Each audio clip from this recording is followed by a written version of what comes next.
There we go. Order. Rupert Lowe to move the motion. Thank you, Mr. Chairman. It's a pleasure to serve under your chairmanship. I beg to move that the House has considered the future of fishing beyond 2026. Britain has some of the richest fishing grounds in the world within our 200-mile nautical mile, 230-mile coastal limit, within which we own both living and non-living resources. Historically, this gold mine has supported a flourishing fishing industry, as well as an extensive fish processing industry to supply valuable, healthy, sustainable food to both domestic and export markets. Iceland, Norway and the Faroe Islands enjoy a profitable and sustainable fishing industry and are the model to which we should aspire. In June 2016, 17.4 million people voted to leave the European Union in an unambiguously worded referendum called by David Cameron. In order to understand the demise of our fishing industry, which was severely damaged by both World War I and World War II, it's important to understand the history. Britain, Russia and Serbia have always provided the balance of power between the frequent Anglo-German wars on the continent. After the defeat of Napoleon in 1815, Europe enjoyed 100 years of peace, free trade, and both fishing and general prosperity.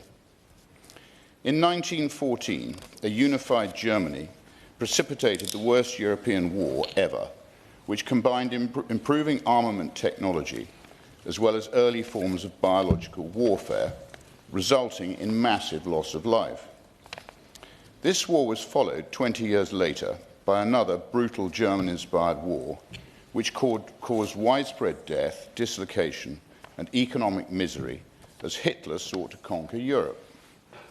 The British establishment came close to surrender to Mr. Hitler, avoided only by the inspirational Winston Churchill. The post-war socialist reconstruction of Europe reflected the continent's loss of confidence and the need to mutualise the risk of another Franco-German conflict. The British Empire began to break up, and the British establishment lost the will to govern a proud sovereign nation, as socialism precipitated a visit to the International Monetary Fund and a sterling crisis in the 1970s. We joined the European Economic Community in 1973. British fishing was one of the sacrificial industries to pay the price for this membership, as the other member states were free to fish outside a 12-mile coastal band, please? With some allowed to fish in the 6 to 12-mile zone. It's interesting that the Dutch were active in fishing our waters before we won the Fourth Anglo-Dutch War in 1784, with the North Sea described as the principal gold mine of the Dutch. After the defeat of Napoleon in 1815, where Admiral Nelson... Will the honourable member please give way? I will give way. Thank you very much. I came here under the misapprehension that I was attending a debate on fishing. And I know my history perfectly well. Could we move on to fish, please? A very unhelpful intervention, but nevertheless, I will carry on as I was before. After the defeat of Napoleon in 1815, where Admiral Nelson, a proud Norfolk man, played a prominent part, it is interesting to note that British fishing had a golden century. My constituency, Great Yarmouth, is known as the herring capital of the world, with herring fishing at its peak between 1900 and 1913, when up to 12 million tonnes of bloaters were landed, processed and sold.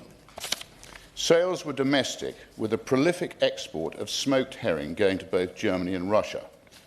Mackerel, cod and sole off the Dogger Bank were also prolific. Since our membership of the EU, European fishing fleets have fished our waters heavily, using questionable methods like the electric pulse fishing, which damages the seabed and destroys biodiversity. Super trawlers have and continue to plunder our waters, scooping up whole shoals of fish, including sea bass, common dolphin, bluefin tuna and John Dory, driven more by profit than conservation. DEFRA Marine Management are allowing EU vessels to help themselves to our fish, unmonitored and unregulated.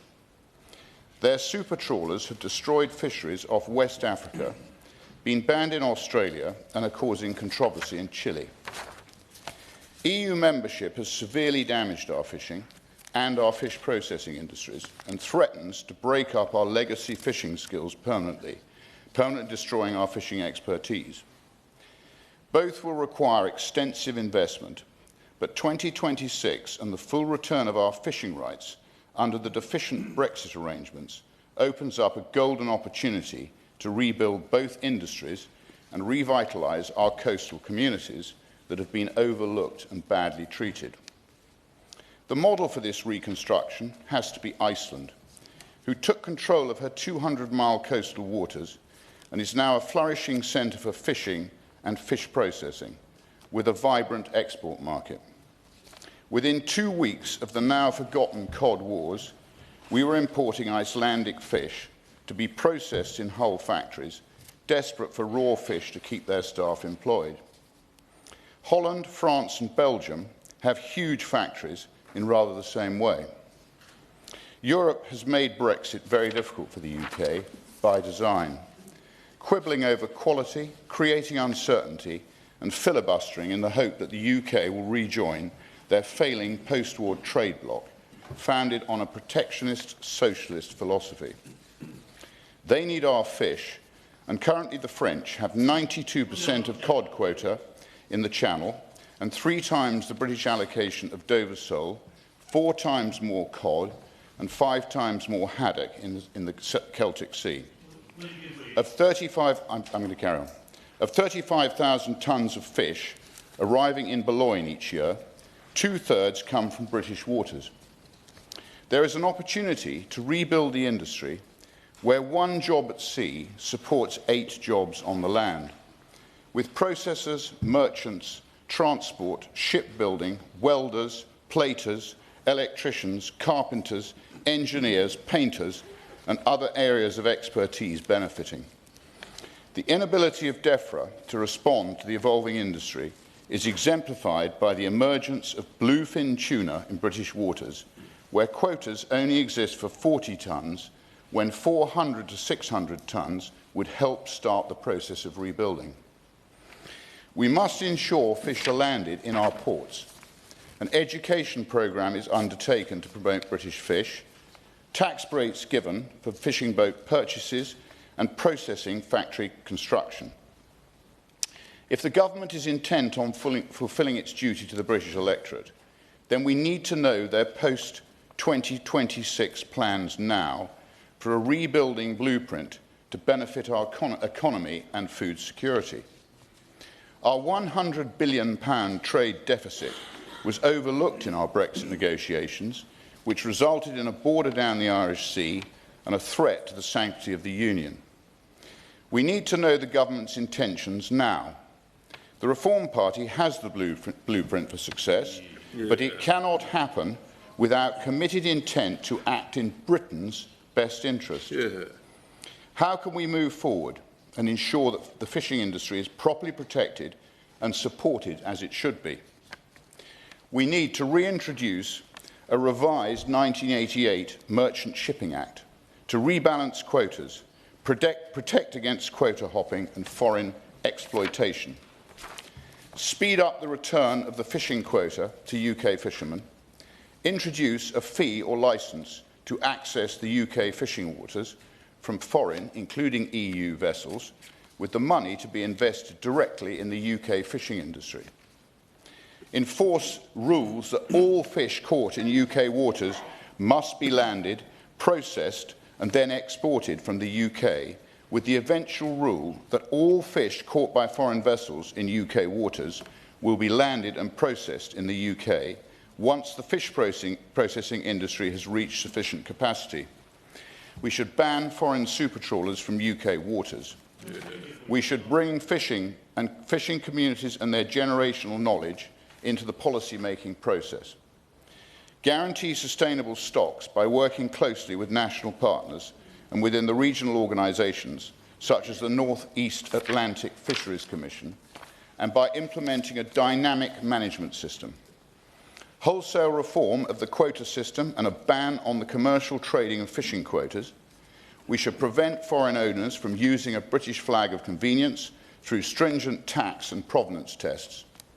Crucially, ensure full British control over our exclusive economic zone.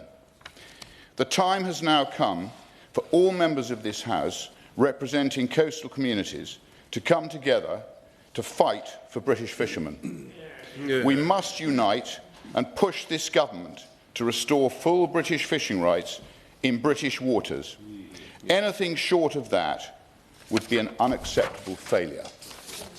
Thank you, Mr. Chairman. Can I just remind members, anyone intending to speak, please stand in your place to give me a chance of understanding how many people are wanting to make a contribution. The question is that the House has considered the future of fishing after 2026. Turkel Crichton.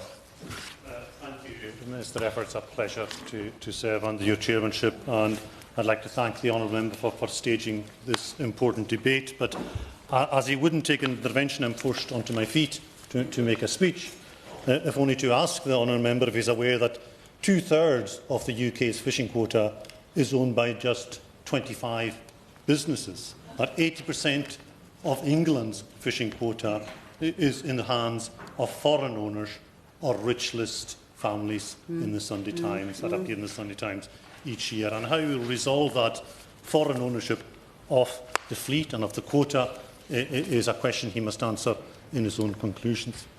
I come here fresh from the AGM of the Western Isles Fishermen Association in my own constituency in the Hill and Yare, and while fishing quotas are devolved to another place, another parliament, I think the principle that I make and the common ground I might find with the honourable member are points worth making. The Western Isles Fishermen Association looks on Brexit, as many of us do, as having just one glimmer of hope, and that is the return of fishing quota to the UK government. And this has led to additional fishing quota being available, at least for the next 2 years, and the distribution of that quota is devolved amongst all different governments. But the Western Isles Fishermen Association argue, and I argue too, that this is a national resource and should be distributed in a system that's fair, takes into account, as my honourable member says, the economic linkage between quotas, between fragile coastal communities and those that are adjacent to quotas. If this quota is distributed according to historic catching patterns, it will simply go to the Sunday Times rich list and the foreign shipping owners he so deplores. So the distribution of quota on historic track records would not give any opportunity to our coastal communities.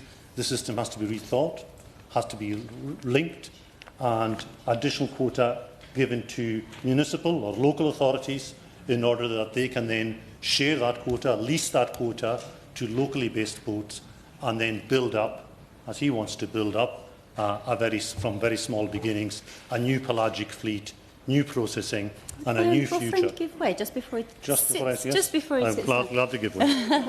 Thank the honourable member for giving way. I am struck by the need for intense negotiation and good relationships that form the basis of us getting a good outcome post-2026, and even in the structural reform that he describes.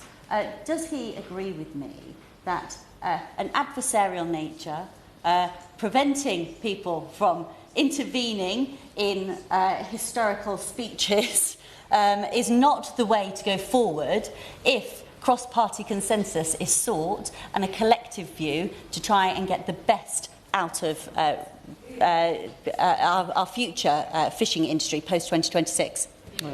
I thank the honourable lady for her intervention and agree that we should disagree agreeably when it comes to something like a common national asset like fishing.